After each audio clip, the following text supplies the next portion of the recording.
Boa noite, amigos.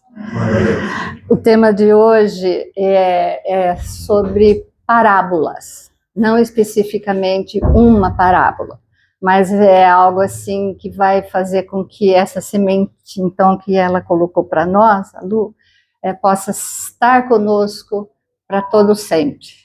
Porque falar sobre parábolas é algo assim bastante importante para a gente realmente entender o que Jesus colocou para nós, né? É um tema, assim, que dá a impressão que a gente conhece bem, mas, na verdade, a gente nem sempre sabe bem aquilo. Conforme nós vamos estudando, entrando em contato com as informações que vão nos chegando sobre as parábolas, nós realmente vamos conseguindo captar e entender o ensinamento de Jesus. Por que é difícil a gente falar sobre parábola? Porque nós confundimos, às vezes, até, muita gente pergunta, mas não é uma fábula, né? Porque é uma história.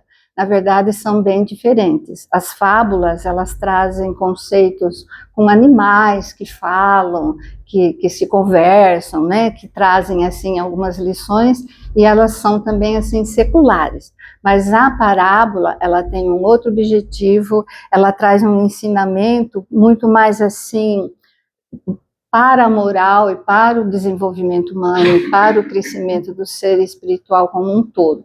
Então, nessa distinção, a gente já vai começando a entender por que a parábola foi usada, e não foi só Jesus que usou da parábola, né? Nós encontramos as parábolas ainda no Antigo Testamento, porque os profetas também faziam uso desse recurso. Nós encontramos as parábolas também, então, em várias passagens bíblicas, mas nós encontramos principalmente que ela é um princípio religioso. E nesse princípio religioso nós vamos tendo, então, condição de colocar na nossa vida, na nossa prática, o que é o certo e o que é o errado. Quantas vezes a gente já está lendo sobre as parábolas? Nós que estamos na religião cristã, nessa reencarnação, eu me recordo que desde criança a gente ouvia sobre as parábolas, mas em outras reencarnações que nós tivemos experiência, talvez até dentro também de alguma religião cristã, a gente também vem ouvindo sobre as parábolas. E quando a gente lê e estuda, dali 4, 5 anos você volta naquilo, a gente tem uma outra compreensão da parábola. Então é esse o recurso, e o porquê que tem esse recurso na parábola, que foi assim uma grande didática do mestre, né, em trazer para nós realmente uma forma de ir pensando lentamente, mas que aquilo vai ficando marcado em nós várias vezes. O termo parábola, ela vem do grego e ela significa, a palavra significa comparação. Então, nas parábolas a gente encontra sempre duas ideias, né? E Jesus usa muito dessas ideias, e é onde a gente, através de uma ideia, a gente vai chegando à conclusão com outra ideia. Então, vocês vejam que quando a gente fala, nossa, a parábola X, a parábola não sei o quê, a gente às vezes não para perceber o que tem de recurso, inclusive didático e pedagógico ali dentro, né? E nesse estudo vocês encontram em alguns livros nossos, dentro da doutrina espírita, Emmanuel fala sobre um contexto das parábolas. Vocês encontram o Haroldo Dutra com um livro que chama Texto e Contexto das Parábolas. Vocês encontram também o Rafael Papa, que é um palestrante também, e ele é escritor, e ele vem assim nesses estudos com parábolas. Ele tem um livro que ele escreveu junto com outros palestrantes espíritas também, onde ele coloca as parábolas de Jesus também voltadas num simbolismo para nós dentro da doutrina espírita. Então, assim, recursos para a gente entender sobre as parábolas, a gente tem bastante, né? O Jorge Elahá escreveu também um livro falando sobre as parábolas, Parábolas do Amor, ele deu o título do livro dele. Ali também ele vai explicando por que essa técnica foi tão ótima, né, que Jesus colocou. São conceitos que vão trazendo para nós, então, oportunidades de raciocínio. É lógico que só raciocinar não resolve. A gente precisa também sentir. E a partir do momento que nós vamos compreendendo melhor, sentindo melhor, nós realmente colocamos em ação toda esse aprendizado, toda essa informação que vai chegando para que a gente realmente consiga, nessa existência, se melhorar um pouquinho mais, introjetando a informação correta de qualquer parábola que chegue até nós, né? O que é importante a gente lembrar também, que nos evangelhos, principalmente os evangelhos sinóticos, que são de Marcos, Mateus e Lucas, 1/3 do evangelho está escrito em forma de parábola, é bastante coisa. Não são só as histórias que Jesus contava sobre a forma de parábola, mas ele joga muitas palavras durante todo o evangelho, e onde você vê e faz a ligação com as parábolas que existem também no Antigo Testamento, que eles também usavam para marcar, né, na história do povo hebreu, algumas parábolas. Então, Jesus também faz essa conexão, e é interessante a gente observar isso quando realmente a gente estuda e vai pareando, né, uma ideia com a outra, a gente nota a importância delas. Os filósofos, antes de Jesus, também usavam do recurso da parábola, porque é uma lição que é jogada para aquele que está ouvindo, ela traz um ensinamento moral, religioso, e cada um vai entendendo e assimilando no grau que se está naquele momento. Veja que maravilha esse mestre que nos permite irmos aos poucos, né, tendo essa compreensão. E eu sempre me lembro quando o Chico dizia que o Emmanuel estava ainda indo para a espiritualidade em determinados momentos, ele colocava um outro colaborador ali para a obra mediúnica do Chico, porque ele ia estudar o Evangelho, porque ele não sabia nada do Evangelho. Então é assim algo que a gente fica pensando, né, que a gente vai continuar estudando esse Evangelho, então essa semente de amor que existe em cada parábola, principalmente, nós vamos cultivar e descobriremos ainda muita informação. Eu acredito que nós não sabemos ainda nada sobre as parábolas, porque aos poucos só que a gente vai conseguindo fazer essa conexão, né?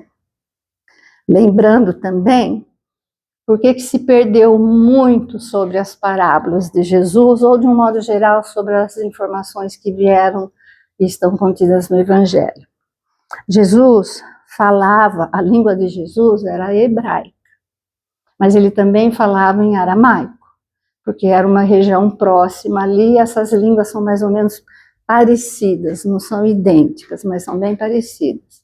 Só que o hebraico era língua assim, que também era usada nas sinagogas, e quando eles iam fazer a leitura dos textos sagrados, então era uma língua mais cultural, vamos falar assim. E o aramaico era usado de uma maneira geral no dia a dia. Devia ser uma confusão, né? Porque embora sejam línguas mais ou menos parecidas, eles sabiam falar das duas. Só que tudo isso foi traduzido para o grego. E do grego foi traduzido para o latim. Do latim foi traduzido para o alemão, do alemão foi para o francês, foi para o inglês, foi para o espanhol, foi para o português de Portugal, veio para nós e aí espalhou realmente pelo planeta.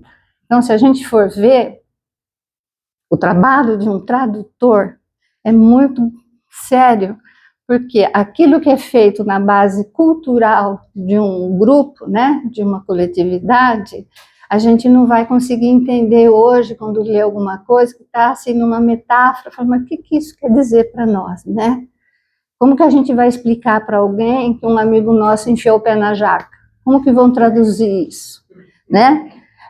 Assim também era na época de Jesus, os símbolos que ele ia jogando, porque ele falava para homens e mulheres. Ele, como um mestre, esse realmente era o único título que ele falava que ele podia receber, porque ele tinha concluído todo o curso que eles faziam para ser um dia um rabi, né? Ele poderia concorrer a uma carreira do Sinédrio na época. Então, como rabi, ele podia sair tendo discípulos, e ele afrontou muito a sociedade dos fariseus, saduceus e doutores da lei, porque ele tinha mulheres que seguiam com ele também tinha discípulos. E isso daí foi um escândalo muito grande também, né, fora todo o resto que ele enfrentou. Mas, se a gente for reparar no contexto das parábolas, vocês sempre vão ver um pareamento. No Evangelho de Lucas tem 37 pareamentos das parábolas. Ele falava uma para o segmento masculino e logo em seguida ele falava uma para o feminino. Aí ele voltava a falar para o masculino, depois ele fala para o feminino. Então isso mostra que ele, como mestre, ele também tinha seguidoras, porque senão ele não ia falar numa parábola só para a mulher entender, porque normalmente um rabi não podia estar com mulheres, muito menos um judeu podia estar num agrupamento onde mulheres estavam também. Mas Jesus deixou esse recurso das parábolas também no conteúdo arquetípico feminino, vamos dizer assim, para que assim por toda a humanidade terrena a gente vai acompanhar o estudo delas. Como a Terra vai evoluir junto, né, com os espíritos que aqui ficam, um dia a Terra também será um mundo ditoso, um mundo feliz, um mundo ótimo, mas as parábolas de Jesus vão estar então dentro de nós de uma forma muito intensa, né? Por que para nós também é às vezes difícil compreender a parábola? A parábola era falada, ela é deixada num povo do Oriente, e nós somos do Ocidente. Então, assim, a nossa língua, nós temos a nossa fala, onde nós temos começo, meio e fim, né? A gente sempre tem uma articulação, e na língua oriental, eles não têm isso, eles são muito simbólicos. Então, às vezes, uma palavra só significa uma frase inteira nossa, né? Então, aí também já vem a dificuldade de muitas vezes a gente colocar na nossa concepção pedagógica, vamos falar assim, o que realmente aquilo significava. E até hoje, às vezes, fica complicado a gente querer entender, né? Porque não sabemos se o tradutor realmente usou aquele termo que Jesus, que significava naquela ocasião, há 2000 anos atrás, aquele sentido real da palavra, se é que foi mudado alguma coisa nesse sentido. Então, também aí já é uma confusão para a gente entender. Mas nas histórias, de um modo geral, das parábolas, o que Jesus trouxe para nós? O nosso dia a dia, né? Então, quando ele falava com pastores, quando ele falava com os pescadores, com os agricultores, ou com as mulheres, ele usava do recurso que eles tinham ali, porque era um recurso pedagógico, né? Então, nesse sentido, nesse dia a dia, ele ia trazendo os conceitos sobre Deus, sobre o Criador, sobre o Pai, sobre um Pai diferente daquele Deus que eles não podiam nem sequer pronunciar o nome, né? Era proibido, quando eles iam na sinagoga, era o único lugar que eles poderiam falar Deus, era Adonai nas sinagogas.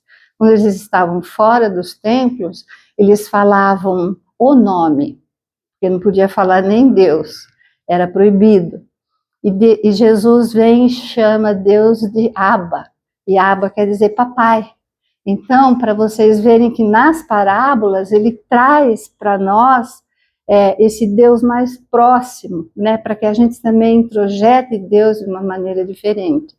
É uma intimidade com o reino de Deus que nós vamos aprendendo a lidar, e isso eu acredito que a gente vai levar alguns séculos ainda para realmente assimilar direitinho toda essa informação tão rica das parábolas, né?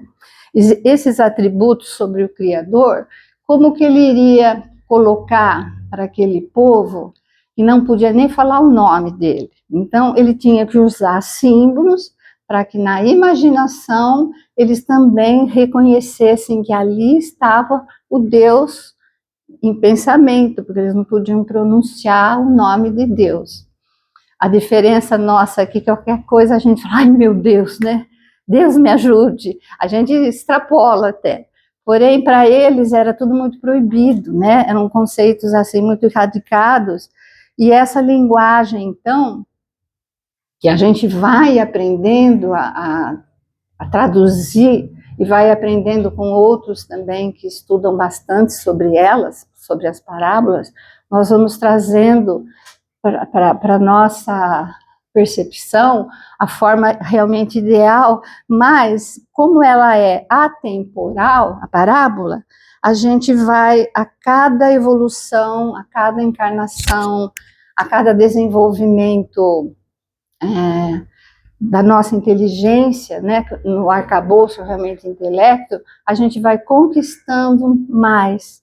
Então, hoje, o que nós entendemos de parábola é aquilo que nós sabemos, o que a nossa inteligência consegue captar. Quando nós formos mais abertos na inteligência, quando nós tivermos realmente um uso maior das potências do cérebro, que a gente não sabe usar o cérebro totalmente, apenas uma partezinha, essas informações vão ser muito melhores. Então, sim, nesse resumo, a parábola nós encontramos na Bíblia, ela é um princípio religioso, ela está no Evangelho, um terço do Evangelho é parábola, é uma história que traz a conexão com Deus, a gente precisa usar da imaginação, é um gênero literário também, só que assim, a gente precisa da inteligência de hoje para entender aquilo que foi escrito há 2000 anos. E com a inteligência de hoje, nós vamos nos preparar para nos trabalharmos mais e irmos abrindo, né, esse campo todo. Então, para nós ocidentais, toda vez que a gente expressa através, o pensamento, ele vem através da fala, né? Nós somos grego-romanos na nossa língua. Então, o falar já é uma maneira de você expressar um pensamento. Então, Jesus também expressava esse pensamento falando, só que através de símbolos.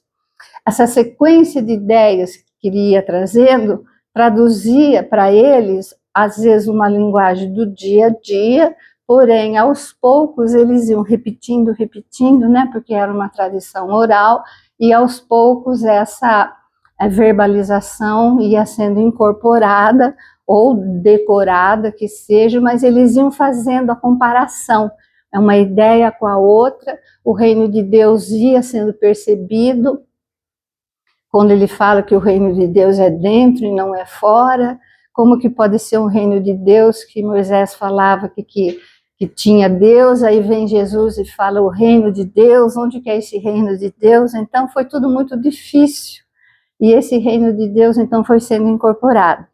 Mas é uma ferramenta que aproxima pontos, né? Então assim, para nós falarmos sobre isso, nós estamos usando o recurso daquilo que a nossa língua permite trabalhar, né, em cima das parábolas. Mas são vários pontos que a gente vai linkando numa parábola e depois com esse daqui você entende a parábola seguinte, ou então a gente faz, nossa, essa parábola dá para pegar um gancho com uma outra parábola também, e aí a gente vai fazendo uma conexão. Então é como se hoje, em termos mais modernos, a gente nunca perdesse o Wi-Fi, né, com a parábola, que a gente sempre pudesse ter essa conexão constante para linkando os ensinamentos. Então, a parábola do bom samaritano, será que ela fica sozinha? Não, ela se liga com mais uma, duas, três. A parábola dos talentos, não, ela está linkada mais nessa ou naquela. E aí sim fica gostoso didaticamente até a gente perceber o como Jesus colocou todos os princípios para nós em histórias, e a gente repete, mas agora acho que a gente vai prestar mais atenção, né?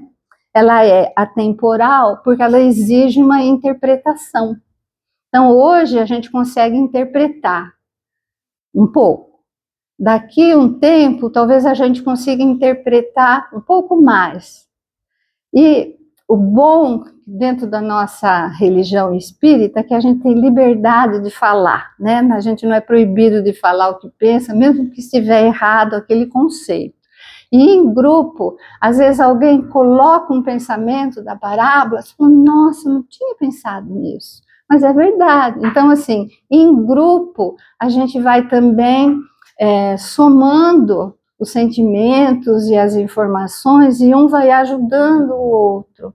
E nós não podemos ter nenhum preconceito com as outras religiões, né? Dizer que só o espírita faz isso.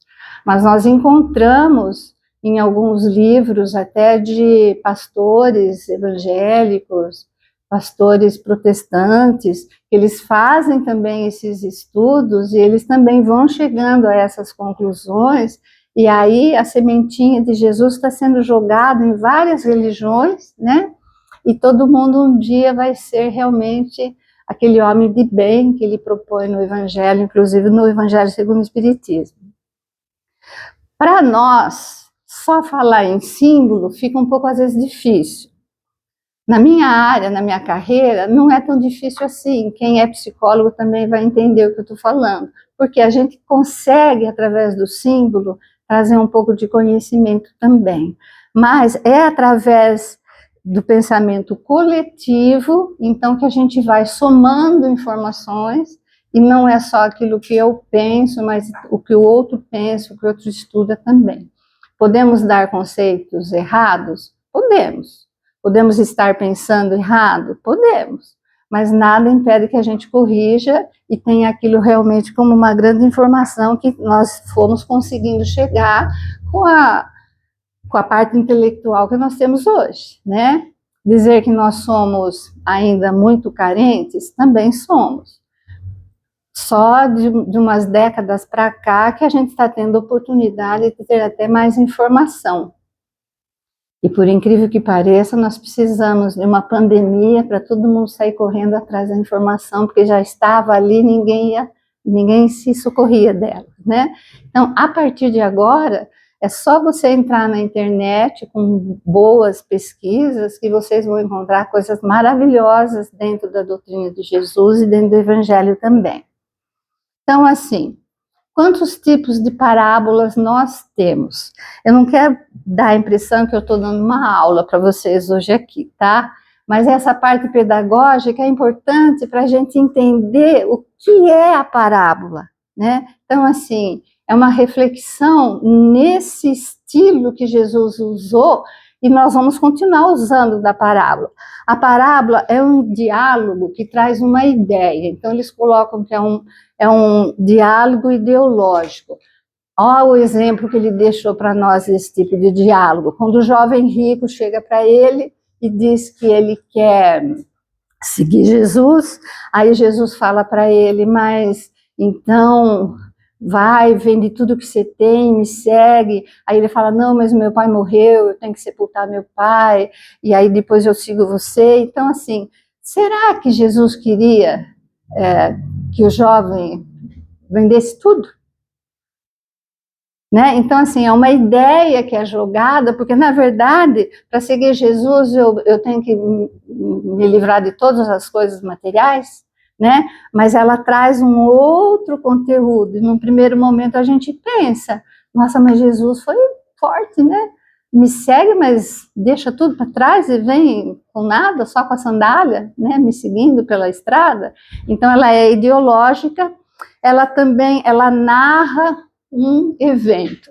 Nós vamos encontrar, são muitas parábolas, mas nós vamos encontrar às vezes parábolas onde o próprio evangelista, na hora que ele conta ali no evangelho, ele já faz a comparação. E uma delas é quando acontece de Jesus ser convidado para ceiar na casa de Simão, o publicano, e Maria de Magdala vai até lá, sabendo que ele estava lá, se ajoelha aos pés dele, lava, né, toda aquela passagem, aquela enxuga, põe perfume e tal. Foi também um escândalo, porque uma mulher não podia entrar num recinto onde só tinha homens, né, e conversar com Jesus ainda. E ela se joga aos pés de Jesus para fazer esse papel, e aí a narrativa é assim: por que que Jesus comparou quem foi perdoado? Porque aí ele conta uma parábola para dizer quem merecia mais perdão, se era quem devia 500 ou quem devia 50. Então, é no mesmo momento que tem duas ideias diferentes ali, ele já conta uma história para marcar no inconsciente coletivo da humanidade, né? Ele se aproveitava de todos os recursos que ele tinha. E aí a conclusão foi que a mulher, mesmo um devendo menos que o outro, os dois foram perdoados, não importando se a outra parte era mulher ou não, né? Que também foi uma narrativa entre mulheres, mulher com os homens. Então é um evento que narra. Tem algumas parábolas dele que ele fala na hora que está ocorrendo um milagre. Então vocês vão ver que tem locais onde ele escreve, ele fala, né? Ele não escreveu nada, ele falava. Na hora que estava acontecendo um milagre, ele aproveitava para fazer uma parábola, para que aquilo marcasse a história, também para nós um dia compreendermos aquele papel ali, aquela importância ali. Tem parábolas dele que vêm numa sequência, então eles chamam de parábolas dominicais, porque era um nome que eles davam para um dia da semana você se dedicar a Deus, né? A contagem deles, o nosso domingo mudou, no nosso calendário era o sábado que era importante, né, para eles, mas depois ficou o domingo como dia de Deus, para não ficar o sábado, que era justamente o sábado do judeu. Então até nisso foi mexido, mas isso daí não importa. Então, as parábolas dominicais são aquelas que ele fala, por exemplo, o reino de Deus é como a pérola, é como que está lá dentro do rio, é como a semente que está dentro da terra, é como o fermento que a mulher põe dentro da massa. Então, ele joga várias parábolas seguidas uma das outras, são parábolas também com o mesmo objetivo, só que ele vai deixando para cada tipo de pessoa que estava ali com ele. Então, ele se aproveita, ele bate o olho, ele via quem estava ali, e ele ia jogando a parábola, contando uma história. A parábola, então, ele vai se deixando, são parábolas dominicais. Ou então, ele faz parábola usando de recursos materiais. Então, nós encontramos, quando o dai a César o que é de César. Naquela ocasião, os herodianos, que eram os que trabalhavam lá para Herodes, né, os soldados, vinham junto com os fariseus, e para espezinhar Jesus, queriam saber como que pagava, que recurso que ele usou. Se em Roma era proibido não pagar imposto, eles queriam pegar Jesus numa pegadinha. Então ele pede o quê? A moeda. Então ele usa de coisas dali, do recurso. Com a parábola da mulher adúltera, ele usa do quê? Da pedra. Então são parábolas onde ele tem o recurso material daquele momento que estava acontecendo uma história. Então vocês vejam que esses 6 tipos de parábolas, muitas vezes elas se misturam, porque além de estar acontecendo na hora o fato, ele usa também do recurso daquilo que estava acontecendo e o porquê. Eles iam apedrejar a mulher, ele faz o quê? Ele usa da pedra para fazer uma parábola e deixar para a nossa história, né? E existem outras parábolas que, assim, aparentemente estão sozinhas.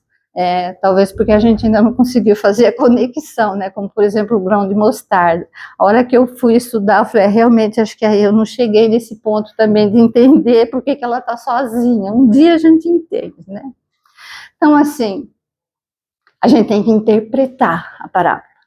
Só ler e falar, nossa, que bonito, como Jesus foi fantástico, né? Como ele é maravilhoso, deixar essas coisas para nós, mas para interpretar, a gente tem que usar uma peça dentro da peça. Então, assim, a gente sempre tem que entrar na história, viver aquilo, perceber as jogadas que Jesus colocou para trazer para nós. A parábola dos devedores é assim,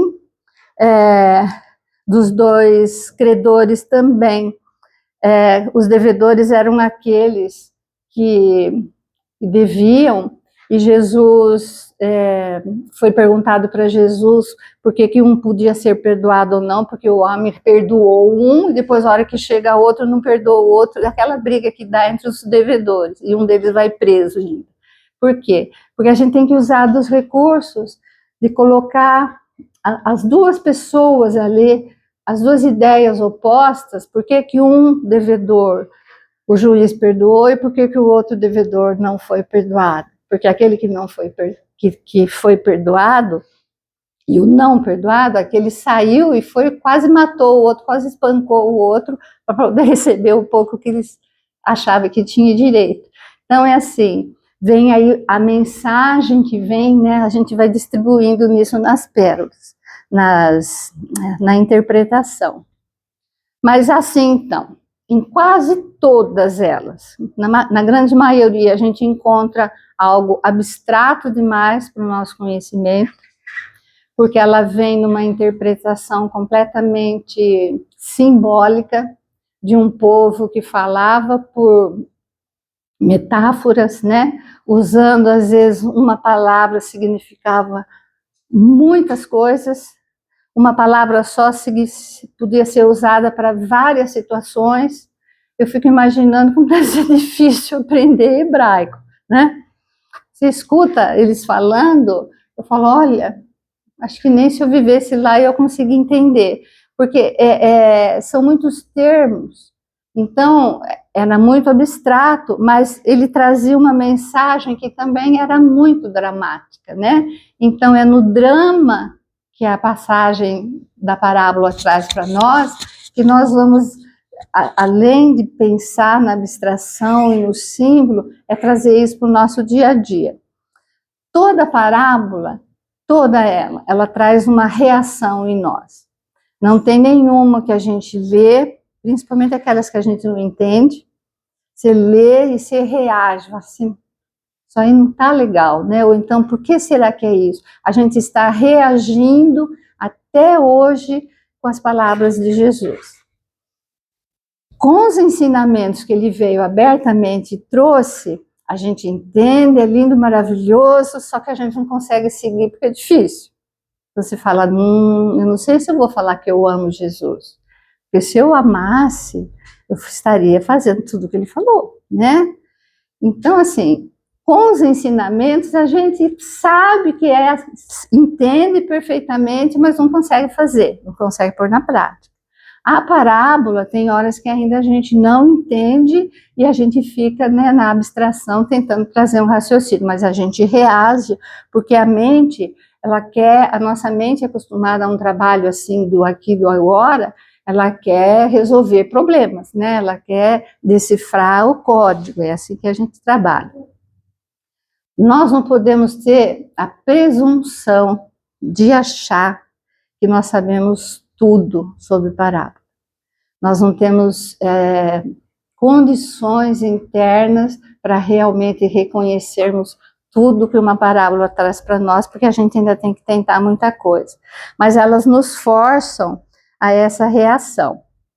Então, eu peguei alguns exemplos de parábolas só para a gente ver, pelo nome delas, qual é o símbolo que está atrás. Na parábola da semente, e ele tem várias parábolas que ele usa falando de sementes, né? Não é só do semeador. Ele está instigando em nós, trazendo uma reação de a gente ir em busca do desenvolvimento espiritual. Porque qual é a centelha divina que quando a gente estuda, inclusive no livro dos Espíritos, que diz que é na nossa consciência que está a nossa relação com Deus. É nessa semente. Então, a parábola da semente estimula isso. Deixa eu ver o tempo. 15 minutos. Eu tenho que ficar esperta. A parábola do fermento, ele está dando um símbolo para nós, para a gente ter controle dos pensamentos. Porque quando um pensamento ruim vem, aquilo fermenta, né? Para a gente ter o controle com as nossas depressões, com as nossas ansiedades, com aquilo que a gente fala. Então, olha assim, o fermento que existe dentro de nós pode estragar muita coisa, através da nossa fala. Compensação, se a gente está já num nível melhor, o fermento vai levedar a massa, né? Então, há uma ideia ao contrário da outra. A parábola dos tesouros é a realidade interior que a gente tem, porque o reino de Deus está dentro, né? Então, esse tesouro é interno. Dos lavradores, seria a responsabilidade diante das bênçãos que a gente tem e que recebe de Deus. Olha o símbolo como vai ampliando, né? Porque se eu sou um lavrador e mau, se eu não trabalho bem a minha semente, ou eu, no aspecto feminino, se a mulher não levedava bem a massa e não costurava direito, toda aquela responsabilidade de trabalhar para o Senhor estava perdida também. Na parábola do vinho novo e dos tecidos, essa é bastante rica de informação, porque assim, é uma transmissão do verdadeiro ensinamento espiritual. E nós vamos encontrar o símbolo do vinho no primeiro milagre que Jesus fez. Foi numas bodas de casamento, onde ele transforma a água em vinho. O que era o vinho para eles? Era o lado espiritual. O que era a água para o hebreu? Era o lado material. Então, quando Jesus traz o ensinamento e coloca em odres que não estavam bons, odres eram aqueles, como se fossem bolsas de couro, né, que eles levavam para pôr o vinho ali dentro, para transportar o vinho, de couro de animal. Se a gente recebe um ensinamento e coloca dentro do nosso coração, que é o nosso interior, é a semente, as parábolas se misturando. Só que se a gente não prepara o terreno direito, será que esse vinho vai azedar ou vai ficar quanto mais velho, melhor? Então ele traz essa parte da parábola e nós também podemos até ter um desafio de pensar qual que é o meu odre hoje como espírito? O meu corpo. Qual que é o ensinamento de Jesus hoje, da palavra dele que vem para mim? É o vinho. E o que Kardec fez, se nós estudamos, prestando atenção, na primeira página, lá não vem uma parreirinha de uva? Ele traz de novo o símbolo do vinho, como sendo a importância do aspecto espiritual na nossa vida dentro da doutrina espírita. Nós estamos recebendo um vinho novo. Será que o odre está velho? Ou será que o tecido não está bom? Porque ele falou para a mulher que estava ali também, né? Ele falou, coloquem, se você colocar vinho em odre, vinho novo em odres velhos, vai dar ruim. Se você colocar remendo bom em uma roupa velha, também não vai ficar legal. Não é assim? Ele falou para homens e mulheres ali, mas ele está fazendo essa conexão, colocando para nós também num desafio muito grande. A cada reencarnação nossa, nós estamos com odres novos, é o corpo, recebendo um vinho, uma informação. E é através disso daí que a gente pode melhorar também dentro da reencarnação. Então, é como se fosse uma renovação interna que a gente vai fazer com uma renovação só externa, né? Se eu só prestar atenção na parte material, eu não consigo evoluir. Se eu só achar que eu vou cuidar do meu espiritual, eu também não vou evoluir. Na história da humanidade, nós não ficamos numa época onde homens e mulheres se isolavam e ficavam clausurados, né? Porque ali eles iriam crescer espiritualmente? Será? O contato humano? Será que a ideia ame a Deus, ao próximo e a si mesmo, que está lá no primeiro mandamento, está sendo seguido se eu fico fechadinho num lugar e eu não vejo ninguém? É no atrito que a gente, né? É no conflito entre as coisas que a gente cresce. Então, veja de quanto ensinamento a gente vai pegando, né? A parábola do bom samaritano, então, é uma parábola muito rica, muito, assim, de muita coisa de símbolo, porque traz o amor incondicional, né? Que todos devemos também ter, e esse incondicional são para todos os povos, para todos os tipos de crenças, para todos os tipos de religiões, para todos os tipos de parentes difíceis que a gente tem, de amigos complicados que a gente tem, e aí por diante, né? Então, assim, mas será? Olha a ideia como vai chegando. Será que Jesus não falou dele nessa parábola também? Porque a gente fala o bom samaritano, passou um... Mas será que não era ele que ele quis pôr uma peça dentro da peça, ali dentro? Ele caído e passa um, passou o sacerdote, não reconheceu, passou um que era hebreu, como ele não reconheceu. Ele poderia ser o homem caído. Ele poderia ter sido ele o assalto que foi, que os ladrões bateram tanto. Depois ele não foi crucificado. Também a gente pode começar a ampliar, né, o pensamento, trazendo... Ele faz um desafio muito grande com a nossa imaginação. Toda a parábola de Jesus a gente precisa se questionar, né? Será que não foi isso também? Ou ele poderia ter sido o samaritano. Ele que foi lá, então ele acudiu, né? Então dá para a gente ter assim, esse tipo de questionamento, mas na verdade essa parábola, ela veio também para criticar bem sutilmente, então aquele tapinha, né, assim, leve, o próprio hebreu que tinha uma série de rituais externos, mas não sabia acudir a alguém que estava ali precisando de ajuda, né? A parábola dos sepulcros caiados, das aves de rapina. O símbolo delas é assim, a gente não ter preconceito, não ser hipócrita, quando a gente é intolerante, presunçoso, fanático. Então, assim, dentro da doutrina espírita, podemos ser fanáticos? Sim, mas também podemos ser fanáticos em um monte de coisa, para a gente não ter esse preconceito. Então, não sejamos sepulcros caiados, né? Por fora tudo bonitinho, mas por dentro aquela mensagem, aquele vinho está num odre ruim. Então a gente vai juntando as coisas. Uma parábola que está lá na Bíblia. Eu falei para vocês no começo que tinha parábola lá na Bíblia também. Qual que é a informação do pessoal que comeu do fruto proibido da árvore do conhecimento do bem e do mal? Isso é uma parábola que está lá, né? Porque quando a gente sabe do conhecimento, só fica na parte intelectual e a gente não muda na parte da moral, da parte do desenvolvimento espiritual, nós podemos ser expulsos do paraíso um dia? Então são as nossas reencarnações, né? A gente recebe a informação. Então essa parábola ou essa história de eu comi da árvore do conhecimento, então por que Deus deixou eu comer da árvore do fruto do bem e do mal? Ela estava lá, né, no meio do paraíso, eu não posso comer então? É a mesma história que a gente associa uma ideia contra a outra, é a mesma história que eu associo então com o jovem rico que tinha que dar tudo para seguir Jesus, né? São as percepções vão chegando.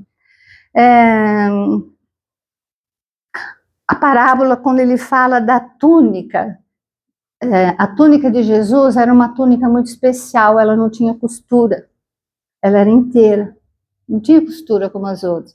Então, essa também é uma parábola. O que significa a túnica do Cristo ser inteira, sem costura? Porque ele era o ser integral, ele era o ser único, ele era o ser perfeito. Não temos dentro dos evangelhos, dos 4 evangelhos, a parábola das túnicas. Se a gente não tiver com a túnica boa na hora da festa, na hora da entrada, a gente vai ser banido. Então é essa túnica perfeita, que é a túnica sem costura. Então há o símbolo que chega aí para a gente interpretar. As parábolas da rede também, que separa os peixes. Então, assim, é a parábola da separação, principalmente que vai chegando à fase da transição planetária que a gente está hoje, né? Então, são ricas as parábolas da candeia, para a gente não pôr a luz embaixo, porque assim, se a gente recebe a informação, recebe o vinho, tá com odre bom, por que eu vou esconder? Então, a gente vai juntando, né? E aí nós temos parábolas do semeador, que é como a gente faz a receptividade no nosso coração com a palavra de Jesus e assim por diante. Tem a parábola, são mais de 40, eu não vou deixar vocês cansados de ficarem ouvindo as informações, né? Mas assim, o significado profundo,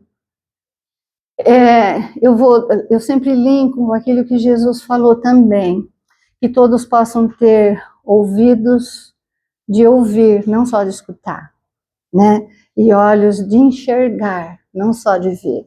Porque a gente começa a receber essas informações todas dentro do Evangelho, e se 1/3 do Evangelho é parábola, somado com todas as outras quase 40 parábolas, a gente tem muita informação. A história de Jesus não pode ser apenas repetida e falada sem que a gente tenha esse conhecimento de qual foi o objetivo dele, né? Do porquê que ele deixou tudo isso para a gente. Ela é uma proposta para a gente mudar, né? Então, através desses ensinamentos e dessas provocações que as parábolas fazem com a gente se colocar naquele papel. Será que no final da história eu sou o samaritano, ou eu sou o ladrão que foi lá e bateu? Ou será que eu sou, ao invés do trigo, eu sou o joio, né? Então, assim, cada uma que a gente for lendo, a gente se colocar ali e parar para pensar, o que eu faria no lugar? Então, é essa reação que eu acho importante a gente ter nas parábolas, para a gente realmente trabalhar e não ficar se achando que o trabalhador de última hora, né? Porque o espírita tem mania de falar que é o trabalhador da última hora. Eu acho isso uma vergonha, porque se a gente está na última hora, porque até agora a gente não foi escolhido para o serviço, né? A gente ficou lá esperando. Mas ainda é preferível ter ficado esperando do que nem ter ido lá para receber o trabalho. Mas, enfim, o trabalhador de última hora é sempre o trabalhador do último tempo da reencarnação, porque se fosse 100 anos atrás, a gente ia falar que a gente era trabalhador de última hora lá, né? Então, assim, é agora, é o momento. Será que a gente está realmente sentindo nessas verdades evangélicas algo que nos incomoda? Será que a gente consegue realmente trazer isso para reverberar na vida da gente, ao ponto da gente dar aquela guinada, né? De não ser só trabalhador de última hora, mas realmente ir à frente, ir adiante, levar a palavra de Jesus, mas ao mesmo tempo sentir. Se a gente ficar pensando nisso e deixar isso frutificar, com certeza nós vamos ganhar muito nessa reencarnação, né? E nós pedimos realmente que a gente possa ter condições de... tá quase. A gente possa ter condições de aprender mais, né?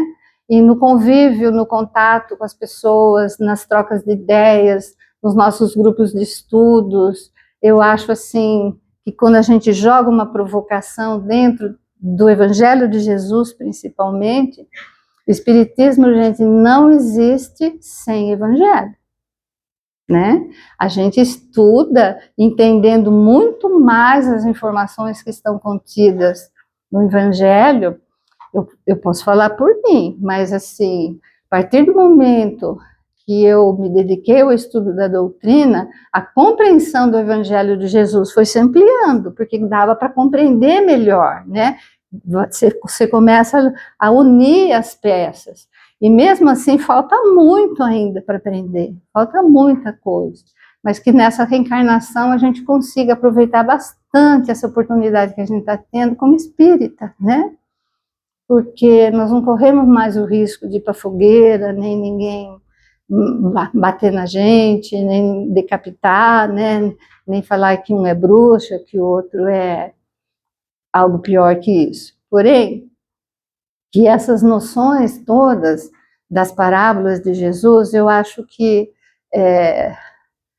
os temas que a gente escolhe, de repente, são muito mais importantes para a gente do que para vocês, mas é um aprendizado maravilhoso que vocês encontram quando começarem a ver realmente a função didática da parábola. E aí é ir estudando, e pegando uma, estudando, e observando como Jesus falou para todos nós, né? E sentir que nós realmente podemos ser provocados pela parábola, mas que isso faz com que a gente transforme e como espíritas, então nós façamos a nossa reforma íntima, né? Porque a palavra de Deus entrando nos nossos corações não pode encontrar o fermento que vai simplesmente estragar tudo. Então que isso possa ficar como um slogan, né? Uma coisa de campanha nossa nessa reencarnação, tá bom? Você encerra? Eu faço.